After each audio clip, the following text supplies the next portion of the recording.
नमस्कार, लोकमत भारत की खास बुलेटिन में आप सभी का बहुत बहुत स्वागत है। मैं आपके साथ मोनिका राठौड़। ये रुक करते हैं खबरों की ओर। मालाचुआ के आरोग्य मंदिर में महिला मरीज को टीटनेस का इंजेक्शन बाहर से खरीद कर लाने और दवाइयां नहीं देने की शिकायत सामने आई है। मामला कलेक्टर राखी साय के संज्ञान में पहुंचा तो उन्होंने स्वयं मौके पर पहुंचकर स्थिति का जायजा लिया। महिला ने कलेक्टर को स्वास्थ्य केंद्र में कथित लापरवाही की जानकारी दी। शिकायत सुनने के बाद कलेक्टर ने स्वास्थ्य विभाग के अधिकारी को जमकर फटकार लगाई।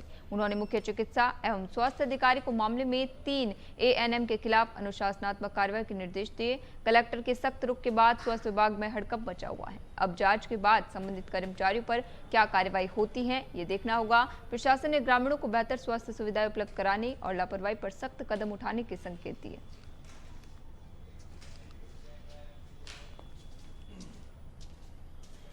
उमरार डैम के बेस्ट वेल पर उफनते पानी के बीच एक किशोर के साइकिल चलाने का वीडियो सोशल मीडिया पर तेजी से वायरल हो रहा है। वीडियो में किशोर बेहद खतरनाक तरीके से बेस्ट वेल के ऊपर साइकिल चलाता नजर आ रहा है। पानी का तेज बहाव और फिसलन भरी सतह इस स्टंट को बेहद जोखिम भरा बना रही है।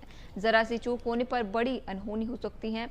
वीडियो सामने आने के बाद लोग किशोर की इस हरकत पर चिंता जता रहे हैं और इसे खतरनाक स्टंट बता रहे हैं। हालांकि वायरल वीडियो में नजर आ रहे किशोर की पहचान और वीडियो की पूरी पुष्टि अभी तक नहीं हो पाई है।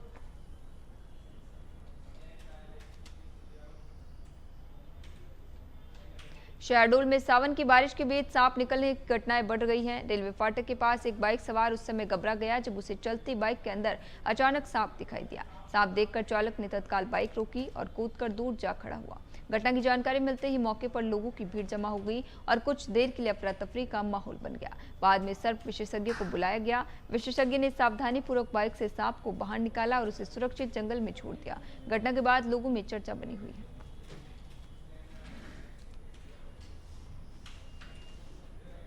शहडोल में जनप्रतिनिधियों और प्रशासनिक अधिकारियों ने आंगनवाड़ी केंद्र का अचानक निरीक्षण किया। विधायक मनीषा सिंह, कलेक्टर पार्थ जायसवाल और कमिश्नर सुरभि गुप्ता आंगनवाड़ी पहुंचे व्यवस्थाओं का जायजा लिया। इसी दौरान कलेक्टर पार्थ जायसवाल बच्चों के बीच शिक्षक की भूमिका में नजर आए।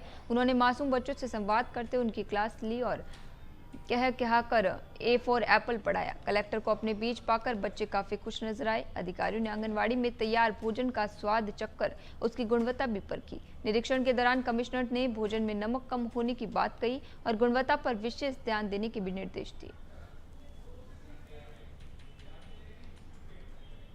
छिंदवाड़ा जिला अस्पताल के NCU में वार्मर में आग लगने की घटना में झुलसे 3 नवजातों की बेहतर उपचार के लिए जबलपुर मेडिकल कॉलेज रेफर किया गया था। उपचार के दौरान एक नवजात की जान चली गई। हादसे में झुलसे 2 अन्य नवजातों का जबलपुर मेडिकल कॉलेज में इलाज जारी है। घटना के बाद अस्पताल प्रबंधन और स्वास्थ्य विभाग की ओर से मामले की जाँच की जा रही है। वार्मर में आग लगने के कारणों और लापरवाही की जाँच के बाद ही पूरी स्थिति स्पष्ट हो सकेगी। परिजनों में घटना को लेकर चिंता और दुख का माहौल है।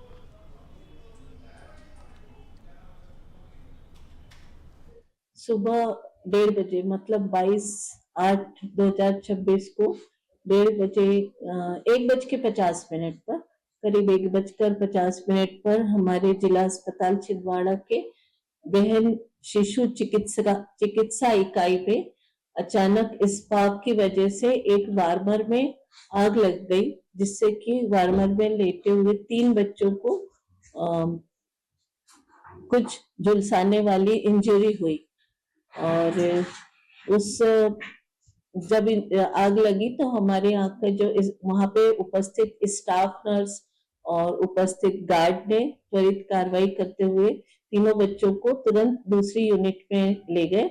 और जब वहां पे जो फायर एक्सटिंग्विशर था।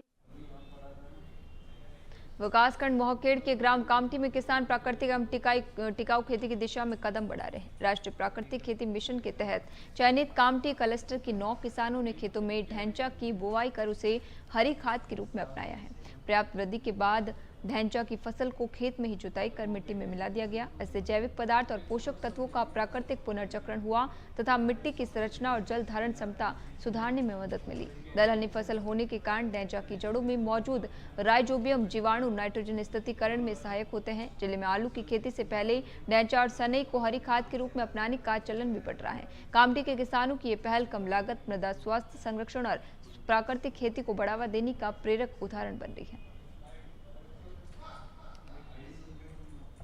मैं रघुवर भादे ग्राम चारगो कलबल विकासखंड मोहखेड़ जिला छिंदवाड़ा से किसान हूँ और मुझे यह ढैंसा का बीज जो है कृषि विभाग से प्राप्त हुआ था। इसे मैंने 190 रुपए प्रति किलो की दर से लिया था और मैं अपनी जमीन में डाला।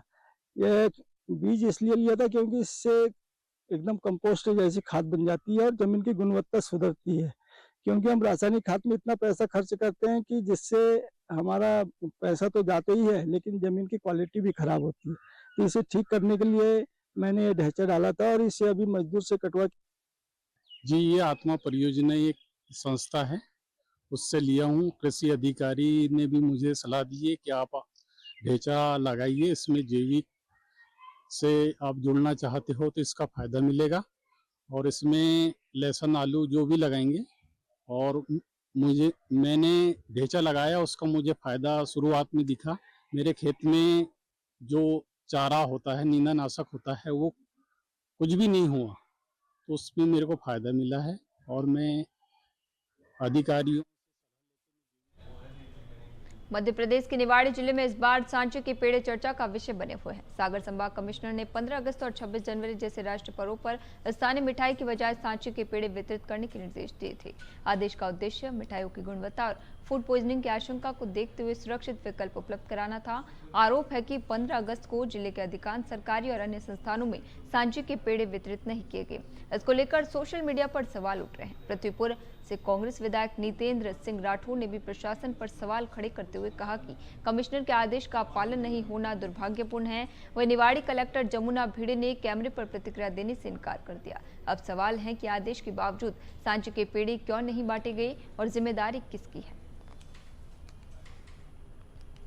देखिए, बहुत दुर्भाग्यपूर्ण है कि जब कमिश्नर साहब का ऑर्डर हो और उसके बाद अगर जिले में 15 अगस्त को जो खास तौर पे ऑर्डर में मेंशन है कि 15 अगस्त और 26 जनवरी दोनों दिन पेड़े बांटे जाएंगे, और उसके बावजूद भी मुझे तो कहीं भी निवाड़ी जिले से जिससे बात हुई मुझे यही जानकारी आई कि कहीं भी पेड़े नहीं बांटे गए। तो ये बड़ा दुर्भाग्यपूर्ण है कि अगर कमिश्नर के ऑर्डर को जिले में गंभीरता से नहीं लिया। मंदसौर में भगवान अष्टमुखी श्री पशुपतिनाथ महादेव की आगामी शाही सवारी को लेकर तैयारियां जोर शोर से चल रही हैं। इसी क्रम में भगवान पशुपतिनाथ की शाही सवारी के लिए रथ का आकर्षक डेकोरेशन और सजावट का कार्य किया जा रहा है। रथ को भव्य रूप देने के लिए कारीगर और आयोजन से जुड़े लोग तैयारियों में जुटे हुए हैं। शाही सवारी के दिन भगवान पशुपतिनाथ इसी भव्य रथ पर विराजित होकर भक्तों को दर्शन देंगे। शाही सवारी को लेकर शहरवासियों और श्रद्धालु में भी खासा उत्साह देखने को मिल रहा है। मंदिर परिसर सहित यात्रा मार्ग पर भी तैयारियां तेज कर दी गई हैं। हर वर्ष की तरह इस बार भी शाही सवारी में बड़ी संख्या में श्रद्धालु के शामिल होने की उम्मीद है। भगवान पशुपतिनाथ की भव्य शाही सवारी को लेकर तैयारियों का दौर भी लगातार जारी है।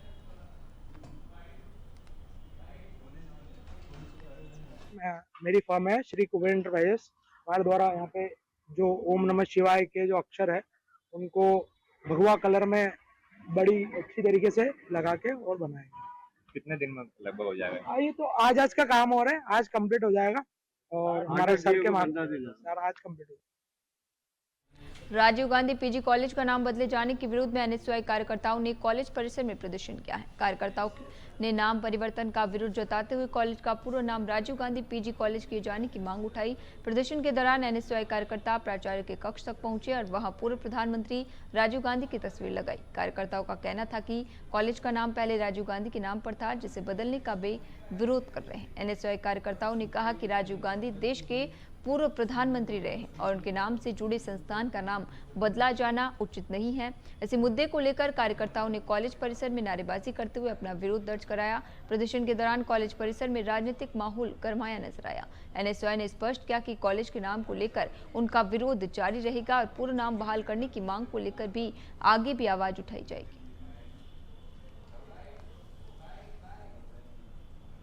देखिए, आज राजीव गांधी जी की जन्म तिथि पर जिस प्रकार पीजी कॉलेज द्वारा उनका अपमान किया गया है, पीजी कॉलेज जिसका नाम राजीव गांधी महाविद्यालय है, उसमें पीजी कॉलेज द्वारा यहाँ पे एलईडी लाइट लगाई गई जिसमें पीएम कॉलेज ऑफ एक्सीलेंस लिखा गया, लेकिन इसमें राजीव गांधी जी का नाम नहीं था, जो कि उनका अपमान है। एनएसयूआई उनका अपमान नहीं सही कि हमने पूर्व में उनको ज्ञापन भी दिया था, लेकिन उन्होंने इस पर कोई संज्ञान नहीं लिया। तो आज हमने अभी के लिए खबरों में इतना ही। तब तक के लिए बने रहिए लोकमत भारत के साथ, साथ सच का।